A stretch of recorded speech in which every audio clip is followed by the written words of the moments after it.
भूपेन की जमीन बंजर पड़ी हुई थी।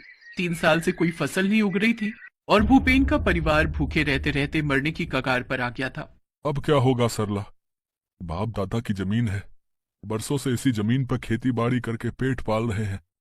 इस जमीन को बेच भी तो नहीं सकते। खरीदेगा भी कौन? ऐसी बंजर जमीन खरीदकर कोई करेगा भी क्या?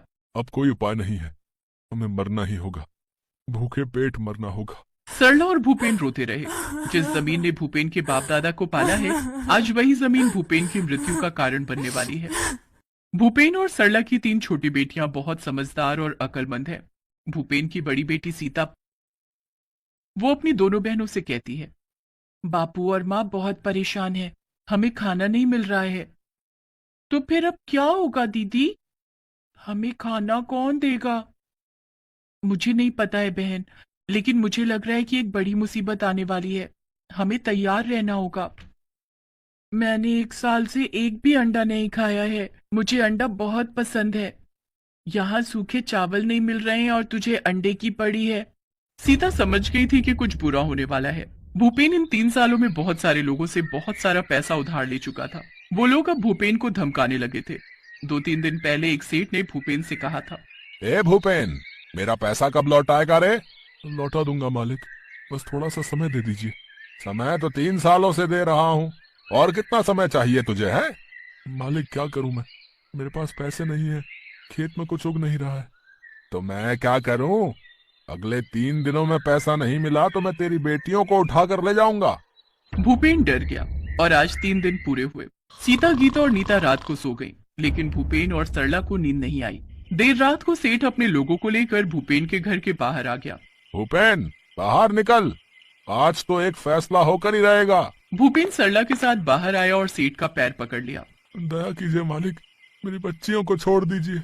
मालिक, मालिक, हम आपके पैर पकड़ते हैं, हमारी बेटियों को अगवा मत कीजिए।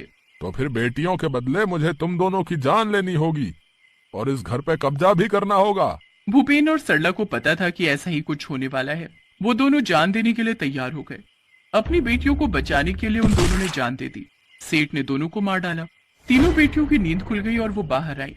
माँ, माँ, बापू, क्या हुआ आप लोगों को? बात कीजिए, कुछ तो बोलिए। सेठ ने तीनों बेटियों को ठीक से रोने भी नहीं दिया। उसने तीनों से कहा, तुम्हारे माता पिता नल्ले थे, नालायक थे। मेरे पैसे नहीं लौटा पाए, इसीलिए उन्हें मारना पड़ा। आज से ये मेरा घर है। तुम तीनों यहाँ नहीं रह सकते, भागो यहाँ से। सेठ ने तीनों को भगा दिया। उन तीनों बहनों ने मिलकर अपने माता पिता का शव उठाया और उस बंजर जमीन पर ले जाकर दोनों शवों को रख दिया। अब क्या कह रहे दीदी? माँ बापू भी चले गए, उनका अंतिम संस्कार करने का भी पैसा नहीं है। दोनों के शवों को दफनाना पड़ेगा। यहाँ दफनाएंगे तो ऐसा लगेगा कि वो दोनों हमारे साथ ही है।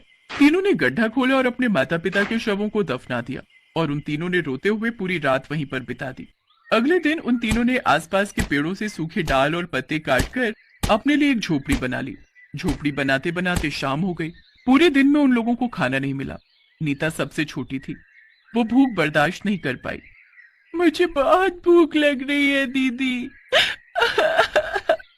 मुझे अंडा खाना है। चुप हो जा बहन, यहाँ अंडा कहाँ से मिलेगा? रुक जा, मैं खाने के लिए कुछ लाती हूँ। सीता गांव की दुकान में जाकर खाना मांगने लगी। चाचा, चाचा खाने के लिए कुछ दे दो ना, बाद में पैसा दे दूंगी। दुकानदार ने कहा, नहीं नहीं, अभी पैसा देना होगा। तेरे माँ बाप तो नहीं रहे। वैसे ही इस दुकान में बहुत उधारी है तेरे बाप की। दुकानदार ने खाना नहीं दिया। सीता गांव के लोगों से खाना मांगने लगी, लेकिन उन लोगों ने कहा, सेठ ने तुम तीनों को खाना देने से मना कर दिया है। अब हम सेठ की बात को तो ठुकरा नहीं सकते हैं ना। हमें मरना नहीं है तेरे माँ बाप की तरह, भाग जाए यहाँ से। सीता खाली हाथ झोपड़ी में लौट आई। दीदी, कुछ भी नहीं मिला। नहीं बहन, आज भी भूखे पेट सोना होगा। वो तीनों झोपड़ी में सो गए। रात को बारिश शुरू हो गई और मिट्टी गीली हो गई। सुबह तक बारिश रुक भी गई। सीता झोपड़ी से बाहर निकली और देखा, उस बंजर जमीन पर एक हरा सा पेड़ उगा है। अरे गीता, नीता, जल्दी बाहर आओ, इस जमीन पर कुछ उगा है, बाहर आओ। ये सुनकर गीता और नीता बाहर आई और उन लोगों ने देखा उस पेड़ पर एक सफेद सा कुछ है। पास जाने के बाद उन लोगों को पता चला कि वो अंडा है। एक नहीं, उस पेड़ पर 3 अंडे उगे हैं। अरे वाह, अंडा, अंडा खाऊंगी मैं। तीनों के पास तब ज्यादा सोचने की शक्ति नहीं थी। तीनों ने अंडा उठाया और खा लिया। अगले दिन तीनों ने देखा उस खेत में एक नहीं 10-10 पेड़ हैं और सभी पेड़ों पर 3-3 अंडे उगे हुए हैं। दीदी, इतने सारे अंडों के पेड़ कहाँ से आ रहे हैं और उसमें अंडा क्यों उग रहा है? पता नहीं गीता, लेकिन मुझे लगता है कि ये हमारे माँ बापू की देन है। जमीन के नीचे वो दोनों सोए हुए हैं और उनकी हड्डियों में कैल्शियम और फास्फोरस है। अंडों में भी यही दोनों चीज होती हैं। तो इसका मतलब माँ बापू मरने के बाद भी हमारी रक्षा कर रहे हैं, खाना देकर हमें जिंदा रख रहे हैं।